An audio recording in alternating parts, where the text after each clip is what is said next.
टेकमर्ज में मैं स्वप्निल पराग का स्वागत करता हूँ। आज हम लोग वापस आए एक बहुत ही इंटरेस्टिंग टॉपिक के साथ, जो है इंजीनियरिंग के जॉब्स।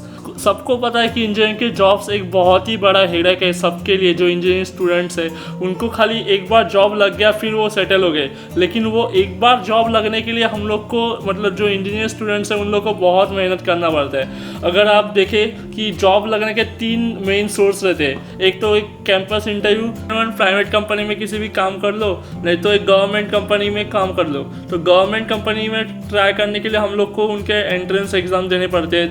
तो वो एग्ज़ाम को प्रिपेयर करने के लिए थोड़ा सा मतलब 4-5 महीने का तो पीरियड मिनिमम लगता ही है। तो वो वैसे 4-5 महीने के। और जो अदर्स जॉब रहते हैं जैसे इंजीनियरिंग के प्रोफाइल से हट के, मतलब अगर किसी को टीचिंग करना रहेगा तो वो टीचिंग कर सकते हैं, क्लासेस खोल सकते हैं, नहीं तो कुछ अदर बिजनेस कर सकते हैं। ये इसके मेन साइड्स है। तो अगर हम लोग बात करें सबसे पहले कैंपस ड्राइव की, तो सबको कैंपस ड्राइव में उनके मनपसंद की जॉब नहीं मिलती। उसकी जो स्टार्टिंग सैलरी रहती है वो ऑफकोर्स थोड़ी कम रहती है एज अ एक्सपेक्टेशन कि हम लोग इंजीनियरिंग में आए तो हम लोग को बहुत बढ़िया सैलरी मिलेगी, मतलब अराउंड 50K 40K। लेकिन रियलिटी में इंडिया में इतना सैलरी नहीं एट द स्टार्टिंग। इंडिया के टॉप इंस्टीट्यूट की बात करें तो वहाँ पे चांसेस है हम लोग को अच्छी सैलरी मिलेगी, जैसे कि IITs NITs के। अगर कोई नॉन ऑटोनॉमस कॉलेज रहेगा तो उसमें थोड़े से कम चांसेस है हम लोग को बहुत ही अच्छे सैलरी के। और जो कैंपस ड्राइव रहता है उसमें बहुत सारे कंडीशंस रहते हैं। कुछ लोगों को बॉन्ड साइन करना पड़ता है, तो कुछ लोगों को कम सैलरी में काम करना पड़ता है, नहीं तो उन लोगों का जो पोस्टिंग रहता है वो बहुत ही दूर रहता है, जैसे कि अहमदाबाद, देन दिल्ली। तो ये हो गया कैंपस ड्राइव का। अभी हम लोग बात करते हैं प्राइवेट जॉब्स की।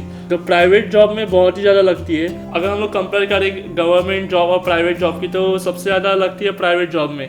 प्राइवेट जॉब का जो वर्किंग आवर्स रहता है वो बहुत ही ज़्यादा रहता है, देन उसमें जो हेडेक रहता है, वर्किंग लोड्स रहते हैं एंड जो अदर फैक्टर्स रहते हैं वो। और प्राइवेट जॉब का ऐसा है कि आपको वहाँ पे कंटिन्यूसली काम करना रहेगा। गवर्नमेंट जॉब जैसे नहीं कि हम लोग को गवर्नमेंट जॉब में कैसे कोई प्रेशर नहीं रहता, अपना काम करो, फिनिश करो और बाकी का काम करो, लेकिन आपको कंटिन्यूसली प्राइवेट जॉब में काम करना ही पड़ता है।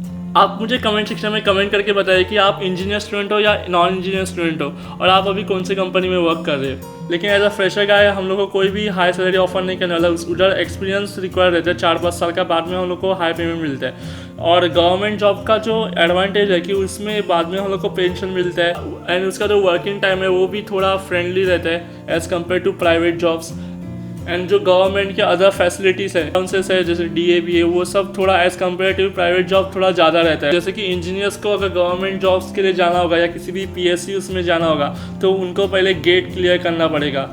तो गेट क्लियर करने के लिए अभी 2020 का गेट आया, जो ये एग्ज़ाम पार करने के बाद हम लोग को PSU में जॉब ऑफर होगा। तो उसके लिए मिनिमम 2000 के नीचे किसी भी स्ट्रीम के लड़के को आराम से जॉब मिल जाए। 2000 के नीचे रहा रैंक तो वो लोग मास्टर्स के लिए जाते हैं किसी भी IIT या NIT के लिए। और अगर गेट का एग्ज़ाम क्लियर नहीं हुआ तो फिर से हम लोग को प्राइवेट जॉब्स के लिए जाना पड़ता है। तो ये बेटर रहेगा कि सबसे पहले 1-2 साल का एक्सपीरियंस ले प्राइवेट जॉब में एंड देन हम लोग गवर्नमेंट के लिए अप्लाई करें। अगर हम लोगों ने पहले प्राइवेट कंपनी में वर्क किया तो हम लोग को अंदर से पता चलता है कि इसमें बहुत ही ज़्यादा मेहनत है। तो हम लोग और भी डेस्परेट होते हैं कि हम लोग गवर्नमेंट का एग्ज़ाम कैसे क्लियर करें, 1-2 साल प्राइवेट में जॉब करें और बाद में गवर्नमेंट के लिए जाए। अभी रिसेंटली न्यूज़ आया कि जो इंडियन गवर्नमेंट है वो प्लान कर रही है कि इंजीनियरिंग का सिलेबस है उसको थोड़ा और मॉडिफाई करे, जो कंपनी फ्रेंडली रहे वैसा सिलेबस वो लोग ऐड करना चाहते हैं। हम लोग कैंपस ड्राइव को लग गए किसी भी कंपनी को, तो वहाँ पे वो लोग 6 महीने का या 1 साल का ट्रेनिंग देते हैं। वो ट्रेनिंग पीरियड में वो लोग सिखाते हैं कि उनके कंपनी में कैसे काम होता है, उनका जो इंडक्शन रहता है, इंडक्शन प्रोग्राम रहता है और जो अदर प्रोग्राम्स रहते हैं, जो वर्किंग प्लांट लेआउट है वो एक्सप्लेन करते हैं। अगर ये सभी इंजीनियरिंग के सिलेबस में हम लोग के ऐड किया जाए तो ये जो 6 महीने या 8 महीने का पीरियड है इसको मिनिमाइज किया जा सकता है। अगर आपको इस इंजीनियरिंग टॉपिक के रिलेटेड और भी वीडियोस चाहिए तो प्लीज़ इस वीडियो को लाइक कीजिए और मेरे चैनल का सब्सक्राइब कीजिए, बिकॉज मैं ऐसे ट्रेंडिंग टॉपिक के ऊपर वीडियो बनाता रहता हूँ, तो आपको उसका नोटिफिकेशन सबसे पहले मिले। अगर ये आपको वीडियो अच्छा लगा तो इसको लाइक कीजिए, शेयर कीजिए। अगर आपको कोई क्वेरीज और सजेशन है तो नीचे ये कमेंट सेक्शन में उसको कमेंट कीजिए और मेरे चैनल को सब्सक्राइब कीजिए। वीडियो देखने के लिए थैंक यू। जय हिंद, वंदे मातरम।